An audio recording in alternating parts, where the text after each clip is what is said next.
제6회 한마당 축제는 다 함께라는 주제 속에 모든 채널로 전화에 통하는 전통을 이야기하는 시간을 가져보고자 합니다. 이제 그 이야기를 들어볼 시간입니다. 리딩 개발자이신 정성태 대표님 자리로 모시겠습니다. 원장님들, 원장님들 제 목소리 들리세요? 다 까먹었습니다. 큰일 났습니다. 오늘 그 원장님들에게 들려주고자 하는 내용은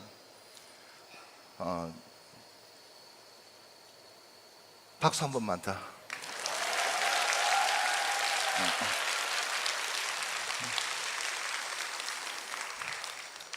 원장님들께서 지금까지 해오신 이 리드인 수업이 바로 개정 과정입니다.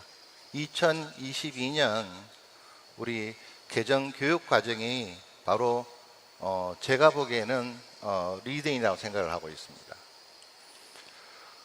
10년 전으로 이제 거슬러 올라가면 사실은 교육 환경이 저희 리드인과는 맞지 않았죠.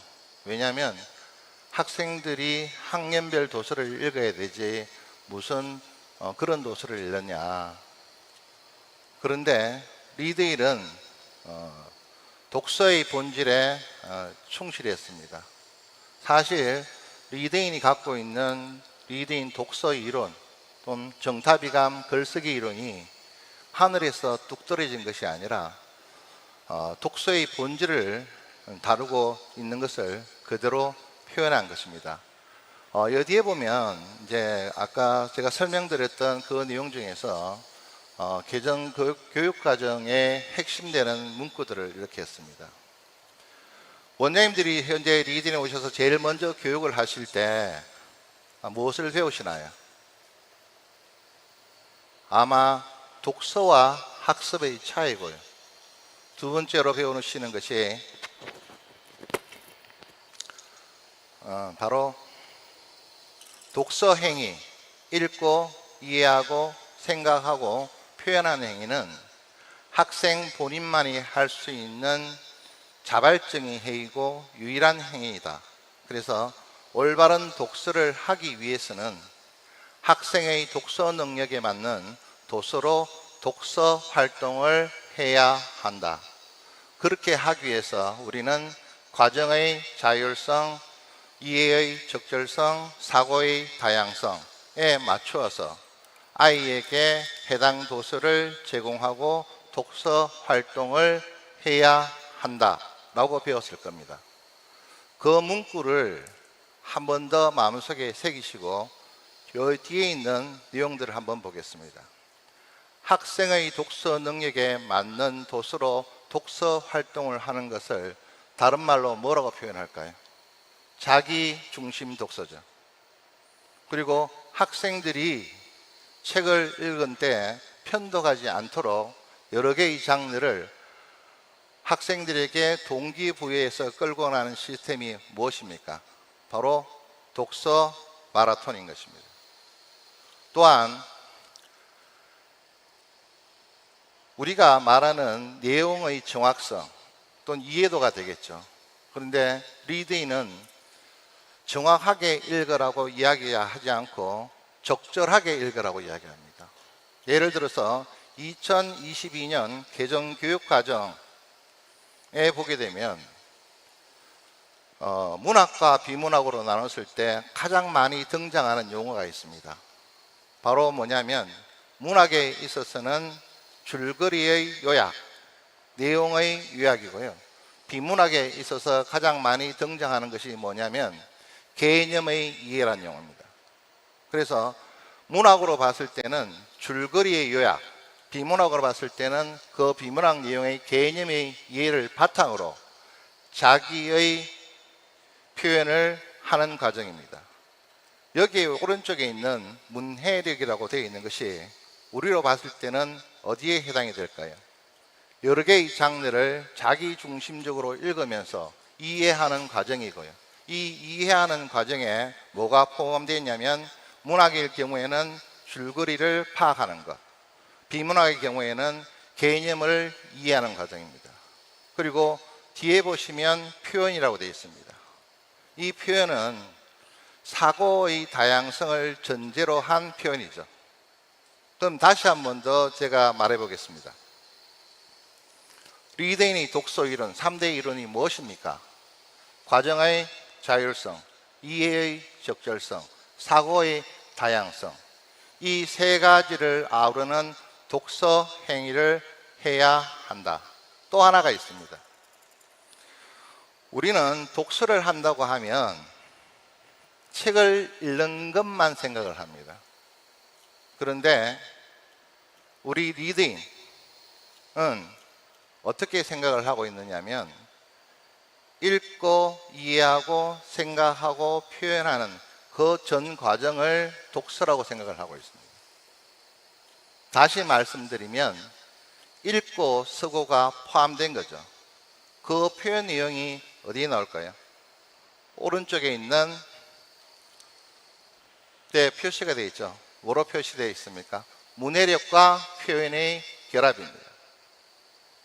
우리는 10년 전부터 학생들을 이렇게 지도하고 있습니다.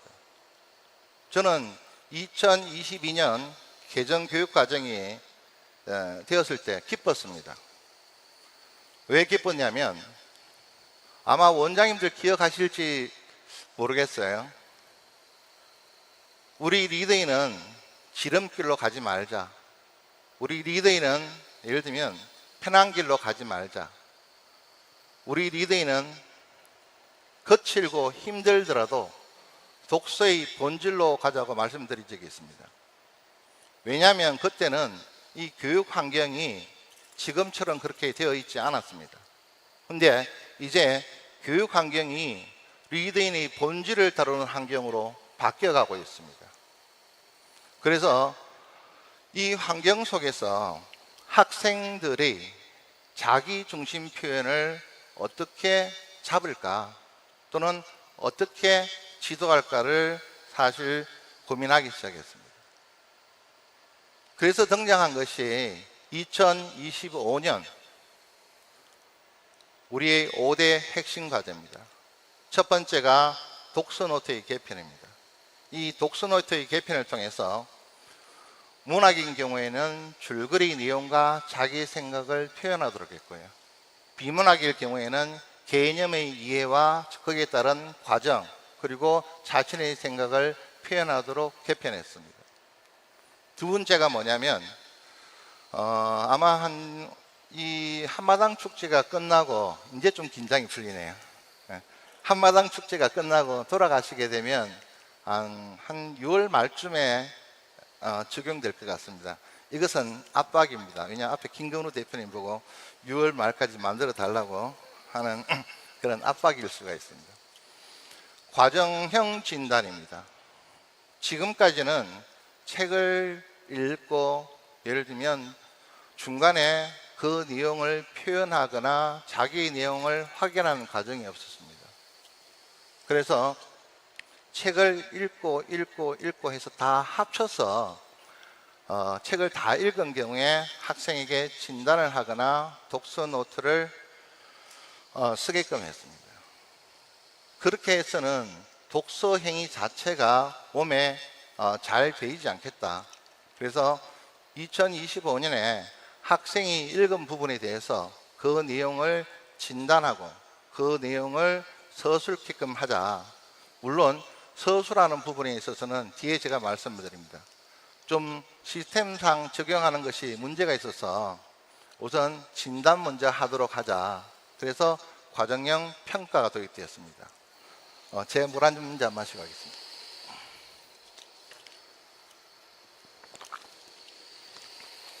물론 학원에 따라서는 결과형 진단을 할 수 있고 과정형 진단을 할 수 있고 선택할 수가 있습니다. 그리고 학생들로 하여금 능동적인 독서 활동이 이루어지도록 하기 위해서 아마 하반기에 나올 것 같은데 모모 성장기를 마라톤에 도입합니다. 그리고 네 번째가 도서의 속성을 다시 재분류하자. 다음 다섯 번째가 교과 도서 지수를 기존에 있는 유형에서 문학과 비문학으로 개편하고 각 문학별 비문학의 예를 들어서 독서 습관, 독서 방법, 이해도를 세분하게 측정하도록 하자.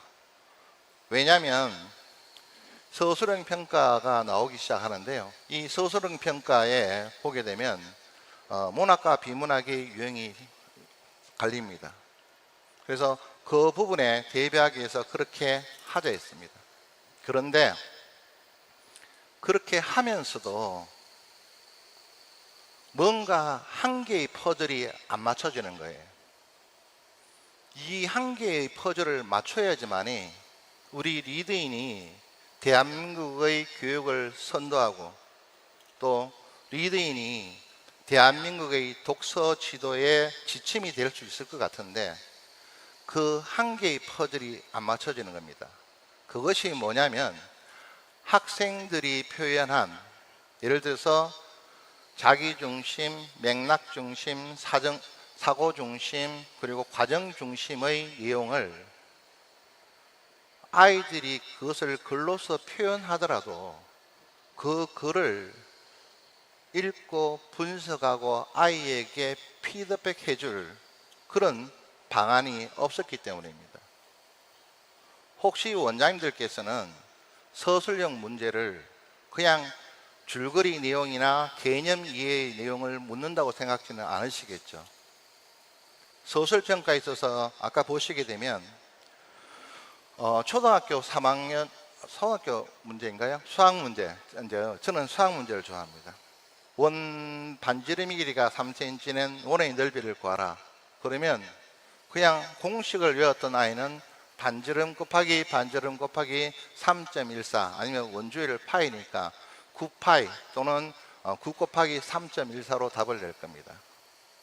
그런데 개념을 정확히 알고 있던 아이는 원이란 것은 한 점으로부터 같은 거리에 있는 점들의 집합이고 원주율이란 것은 이 원의 둘레는 지름의 길이에 비례하는데 그 비례하는 비율을 원주율이라고 한다. 그리고 원의 중심으로부터 원의 둘레를 같은 등분으로 무한히 쪼개게 돼서 붙이게 되면 직사각형 형태가 나오는데 가로의 길이와 세로의 길이를 측정하면 원의 넓이를 구할 수 있다.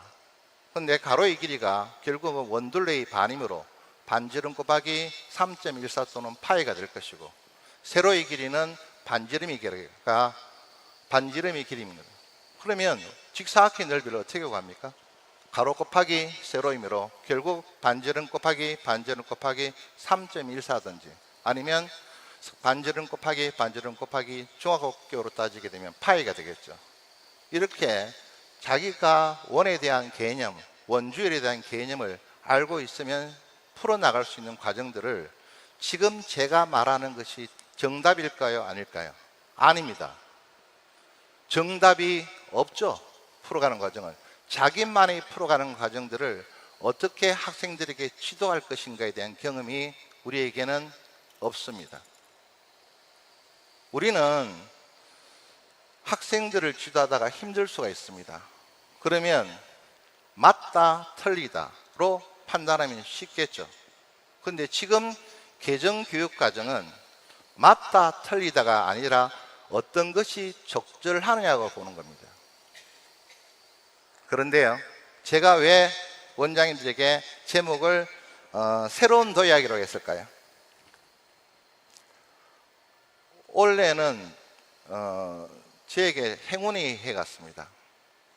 이렇게 하면 아마 여기 계신 원장님들 중에 2019년 12월이 저는 떠오릅니다. 코로나가 터져서 신천지로에서 우리가 어디든지 가지도 못하고 있을 때 학생들이 학원에 못 오고 학원이 힘들어진다 할 때 제가 전국에 있는 원장님에게 줌으로 말을 잘못했죠. 뭐라고 했냐면 이 코로나는 하늘이 리드인에게 주신 기회다고 했어요. 그때 원장님들이 무슨 저런 엉뚱한 소리를 하느냐 하고 원성이 자제했습니다. 그런데 원장님들 돌아보십시오.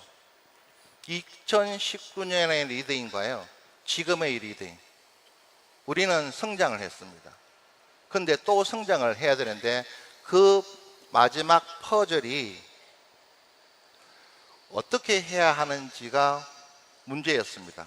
왜냐하면 학원별로 원장님의 역량과 선생님의 역량이 다 다른데 이것을 통일된 기준으로 학생을 어떻게 지도할 수 있을까, 과정에 대한 부분을 어떻게 지도할 수 있을까가 관건이었습니다. 그런데 2025년 4월 30일 날 김건우 대표가 저를 찾아왔습니다. 물론 겨울 방학 때는 매주 봤습니다. 그리고 학기가 시작되자마자 시간이 안 나서 못 보다가 4월 30일 날 왔습니다.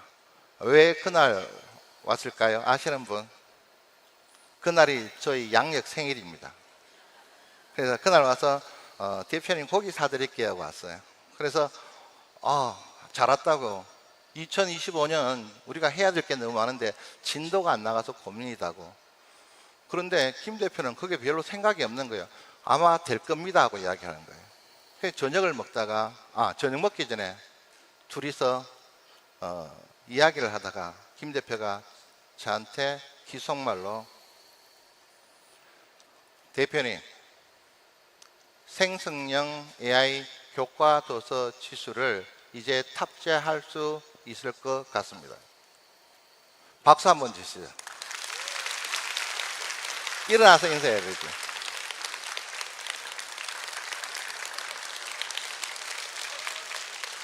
물론 원장님들이 보시기에는 그것이 별거 아닐 수가 있습니다. 그게 뭐 대수냐고요? 아닙니다. 원장님들 알고 계세요? 리드인에는 여러 가지 프로그램들이 이렇게 합쳐져 있습니다. 교과 도서 지수 테스트도 있고요. 그다음에 독서 활동도 있고요. 그다음에 독후 활동에 독서 진단과 독서 노트, 그리고 독후 코칭과 첨사, 그리고 독서전 활동, 여러 가지 활동이 있습니다. 그런데 남들이 저에게 말을 묻는다면 이 리더인의 기능 중 가장 핵심 기능이 뭐냐고 묻는다면 저는 바로 이렇게 말할 겁니다. 교과 도서 지수라고요. 왜 그럴까요? 원장님들에게 한번 물어볼게요. 출판사에서 수백 권의 책을 원장님에게 줬어요.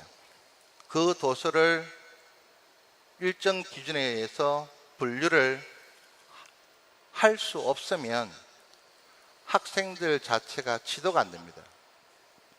리드인의 출발점이자 리드인의 핵심 기술은 어디에 있느냐면 교과 도서 지수에 있습니다. 이 지수를 통해서 도서를 분석하고요. 이 분석된 도서를 기준으로 학년에 맞는 도서로 매기게 되고요. 그것을 근거로 해서 교과 도서 지수 테스트가 존재합니다.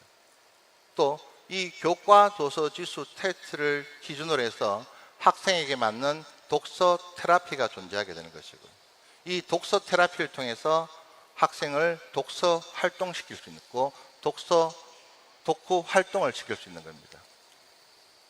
처음으로 공개를 하겠습니다. 그냥 우리는 이때까지 10여 년 동안 공개를 하지 않았습니다. 어떻게 리드인이 도서를 분류할까? 그냥 어휘와 문장의 구조, 문장의 배열이라고 합니다. 아니죠. 리드인의 교과 도서 지수는 맥락 지수와 표현 지수와 조직 지수로 나눠집니다. 맥락 지수는 내용의 명확성, 내용의 참신성, 내용의 구체성, 주제의 관련성으로 구성되어 있고요. 표현에게는 문체 스타일, 어휘, 문법으로 되어 있습니다. 또 조직 점수는 단락 구성, 서론, 본론, 결론, 내용의 연결성과 일관성, 그리고 분량의 적절성으로 구성되어 있습니다. 이 한 개의 항목마다 점수가 다 매겨집니다. 이 점수를 통합해서 리드인 대상 도서가 된 것입니다. 물론 이 점수를 지금까지는 기준을 사람이 이렇게 매겨서 평가를 했어요. 그렇게 하다 보니까 이것을 대량적으로 또는 동시에 예를 들면 적용할 수가 없었습니다. 지금 아마 그 원장님들이 또 하나 모르시는 것이 있는데, 리드인 대상 도서의 관리자 화면에 들어가셔서 도서 정보를 보시게 되면 2레벨 도서가 2레벨의 문학으로 되어 있을 것 같습니까? 그렇게 안 되어 있습니다. 2204 또는 2280 이렇게 표입니다.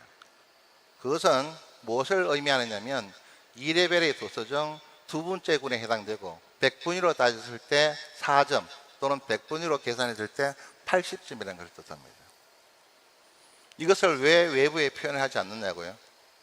왜냐하면 저희들이 갖고 있는 특허 기술이기 때문에 그렇습니다. 이렇게 분류되어서 원장님들이 쓰고 계시는 독서 테라피에 아이가 레벨이 올라가고 진단을 하게 되면 그 진단에 맞춰서 5개의 유형으로 분류가 되고, 그 5개의 유형의 분류된 것을 학생에게 대상 도서를 줍니다.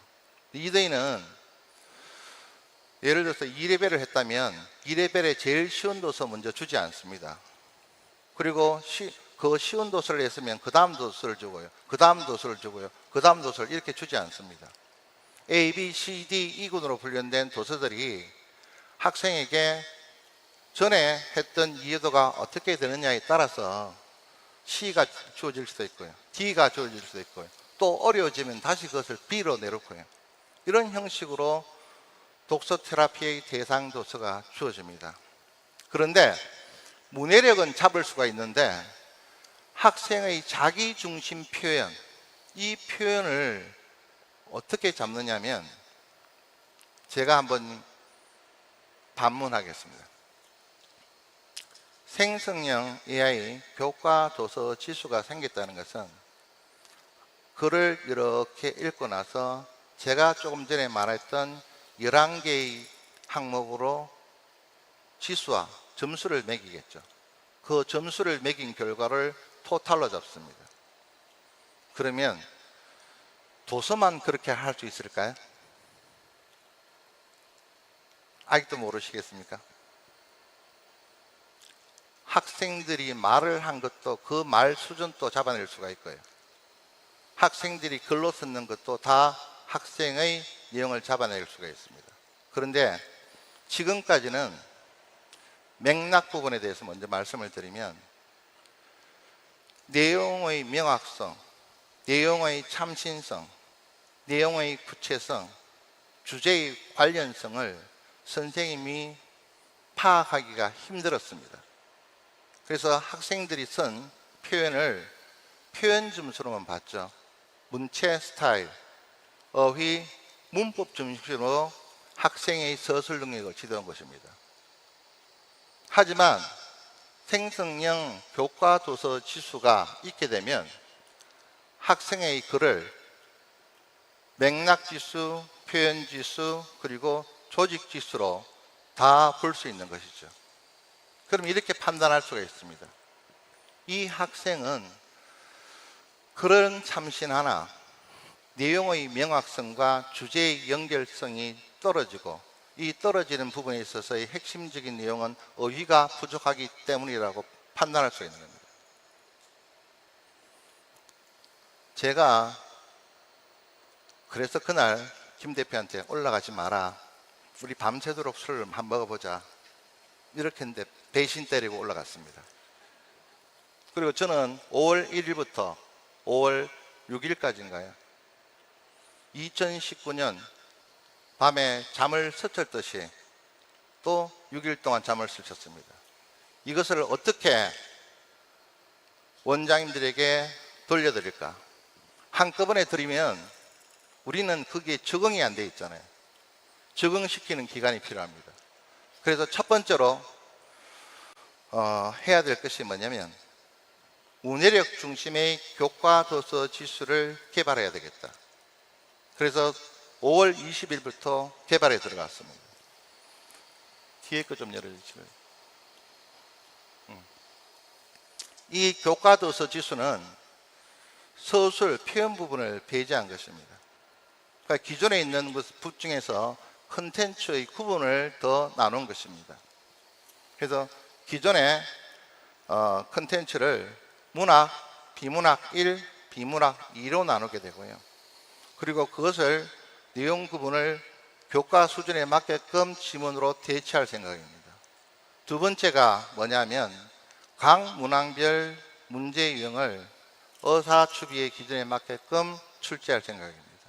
그렇게 하면 문학에 대한 이해도, 또한 비문학 1인 사회와 인문에 대한 이해도, 그리고 비문학 2인 과학과 예술에 대한 이해도를 측정할 수 있고요. 또 하나는 이 교과도서 지수 테스트는 페이지별 분당 페이지 수를 다 기록하도록 했습니다. 그래서 문학에 대한 집중도, 비문학 1에 대한 집중도, 비문학 2에 대한 집중도, 또 집중도와 이해도의 상관관계를 표시하고요. 여기에 따라서 예를 들면 지역별, 전체별 표시할 수 있도록 했습니다. 세 번째가 뭐냐면 결과지입니다. 이 교과도서 지수 때는 일반인에게 공개할 예정입니다. 그래서 일반인에게 공개되는 것은 기본형이 공개가 될 것이고요. 원장님에게 공개되는 것은 심화형 결과지가 공개가 됩니다. 돌려주세요. 한 장 더 넘겨주세요. 네. 왜 이렇게 했냐고요?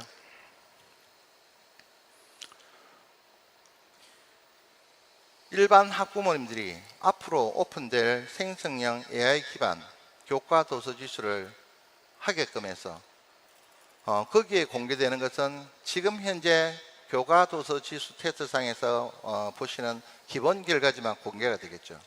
그리고 밑에 어떤 멘트가 달릴 것 같습니까? 심청 상담을 원하시면 신청 상담을 예약 신청하세요 라고 누르게 되면 그 학부모님들이 자기 위치에서 가장 가까운 리드인 학원으로 시스템이 연결이 됩니다. 그리고 예약을 잡게 되고요. 학원에 오셔서 원장님이 켜시는 이 심청 결과지를 바탕으로 학생들을 또는 학부모들을 상담할 수 있도록 그렇게 만들 예정입니다. 우선 1차적으로 각 분야별 문해력에 대한 부분에 대한 적응 훈련을 하고요. 이 과정이 끝나면 2026년 1월쯤에 다음 AI 생성형 AI가 탑재된 교과 도서 지수를 오픈할 예정입니다. 이 생성형 교과 도서 지수는 기본적으로 갖고 있던 문해력 지수의 테스트에서 추가되는 것이 세 가지가 있습니다. 첫 번째는 어휘, 두 번째는 구술, 세 번째는 서술 문제입니다. 기본적으로 지금 하듯이 문해력 테스트를 거치고 나게 되면 저학년인 경우에는 뭐 구술 또는 고학년인 경우에는 구술, 서술, 어휘 테스트를 합니다. 그러면 이 테스트 했을 때 점수로 나올까요? 점수로 안 나올까요? 그냥 몇 점 같으면 오픈하지도 않죠. 지수가 갖고 있는 힘이 뭡니까? 학생들이 말을 했으면 그 말을 텍스트로 변환시킬 수가 있고요. 그 텍스트의 내용을 제가 아까 말씀드렸던 맥락지수, 표현지수, 조직지수로 판단을 해서 부족한 부분과 잘하는 부분을 찾아낼 것입니다. 그리고 정밀하게 진단을 하고요. 학생에게 어떤 부분들을 보완했으면 좋겠다고 말을 할 수가 있습니다. 이렇게 하면 제가 마지막 퍼즐의 한 부분을 채워넣는 겁니다. 아이의 자기중심 표현, 사고력 중심 표현, 맥락 중심 표현을 평가할 수 있고요. 이 평가를 토대로 해서 평가라는 용어를 빼겠습니다. 분석할 수 있고 그 분석한 내용을 토대로 해서 학생에게 필요한 어휘 훈련, 서술 훈련, 구술 훈련을 시킬 수가 있습니다. 이렇게 2026년에 교과 도서 지수를 오픈해서 테스트를 하면 제가 아까 이 교과 도서 지수는 생성형 AI라고 했습니다. 시간이 지나면 지날수록 더 정밀해지고요. 더 성숙해집니다.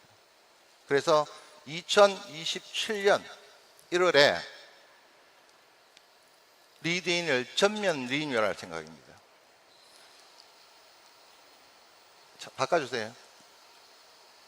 어떻게 바뀌느냐? 교과 도서 지수는 생성형 AI로 학생의 문해력, 어휘, 구술, 서술을 분석할 수 있고요. 그것을 토대로 어휘가 떨어진 아이 같은 경우에는 독서 활동에서 현재 여러 가지를 고려하고 있습니다만은 어휘 학습에 기본적으로 우리가 많이 사용하는 것이 시바 프로그램입니다. 물론 AI 프로그램입니다. 그리고 스키클램과 랭귀지 모델이 있는데 다량의 학습을 할 수 있는 것은 지금 시바어입니다. 그래서 독서 활동에 어휘를 넣을 것입니다. 더 쉽게 말씀을 드리면 초등학교 4학년이면 이 아이가 초등학교 4학년부터 어휘 연습을 해야 된다고 판단이 되면 초등학교 4학년의 어휘 연습을 할 것이고요. 또 학생이 읽고 있는 도서에 대한 어휘 연습을 할 수가 있습니다. 두 번째는요, 원장님들께서 과정형 진단을 연습 삼아서 몸에 배이게끔 학생을 잘 지도할 수 있게끔 해 주셔야 뭐를 할 수 있느냐면 독서 활동을 통해서 과정형 진단을 하고요. 거기에다가 저는 서술형 문제를 넣을 겁니다. 아니면 차례를 요약하는 문제를 넣을 것이고, 그 차례를 그냥 요약하는 것이 아니라 자기의 표현, 자기 중심적으로 본인이 읽었던 부분에 대한 줄거리를 짓고 자신의 생각을 표현해 보라고 넣을 겁니다. 그러면 아이들이 서술 문제를 이렇게 풀겠죠. 이렇게 워드치기 힘들면 말로 해도 됩니다. 하면 그 자리에서 바로 생성형 AI가 그 서술형 문제에 대해서 분석하고 답을 해줄 겁니다. 마지막으로 독후 활동에 있어서 독서 진단의 발문을 전면 개편할 예정입니다. 물론 지금 양식지에 나온 부분은 바꿀 생각이 없습니다. 그럼 어디에 바꿀까요? PC 입력하는 부분의 발문을 바꿀 겁니다. 왜냐하면 디지털로 입력이 되기 때문에. 그 부분 또한 학생의 글 내용을 분석해서 우리 지수가 갖고 있는 맥락 지수, 예를 들어서 내용이 명확한지, 내용이 참신한지, 내용이 구체적인지, 또 주제와 관련이 있는지, 또는 조직 점수, 단락을 구성해서 하는지, 아니면 서론, 본론, 결론으로 맺는지, 내용의 연결성과 일관성이 있는지, 아니면 분량이 적절한지를 판단해서 종합적으로 학생에게 피드백합니다. 2027년까지 원장님들 저를 믿고 기다려 주십시오. 대신 부탁드릴 것이 있습니다. 과정형 학생 지도가 되도록 우리가 갖고 있던 결과형 지도 방식에서 과정형 지도 방식으로 부단히 노력해 주셔야 됩니다. 학생이 글을 쓰면 그 글이 좋다 나쁘다가 아니라 그 학생의 좋은 점을 찾고 그것을 더 키워주셔야 되고요. 부족한 점은 어떻게 하면 그것을 보완할 수 있을까의 과정으로 학생을 부족한 점을 메워나가는 방식의 지도교육이 필요합니다. 조금씩 한 단계 한 단계 바뀌어 가겠지만 향후 대한민국의 어떤 프로그램도 리더인을 이제는 흉내조차 낼 수 없습니다. 모방조차 할 수 없습니다. 이런 시스템과 자랑스러워하는 원장님들, 선생님들의 교육에 힘입어 우리는 대한민국의 독서를 이끌어갈 것이고요. 독서 교육의 기준이 될 것입니다. 감사합니다.